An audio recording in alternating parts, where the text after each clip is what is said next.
This is one of the sites where I used to have a teepee. This was called Knob Hill. There's a ridge goes down to the creek right here, and then through the trees up ahead is the ridge that everyone talks about when they say the ridge. There's only two other teepees besides mine up here on Knob Hill.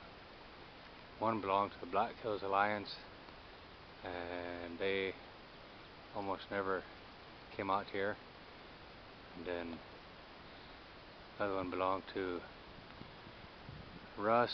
He's not much of a country boy, so he didn't come out here very much either.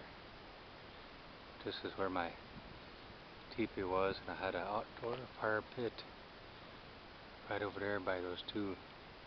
It's on the other side of those two trees, and then there's rock I hauled from a little ways down the hill where I was living down here, and that was the front door step for the porch, my teepee. And then I used to sit over here on this ridge quite a lot. I had a teepee in the ghetto at a different time, and had a place off by myself once, but this here was my favorite place.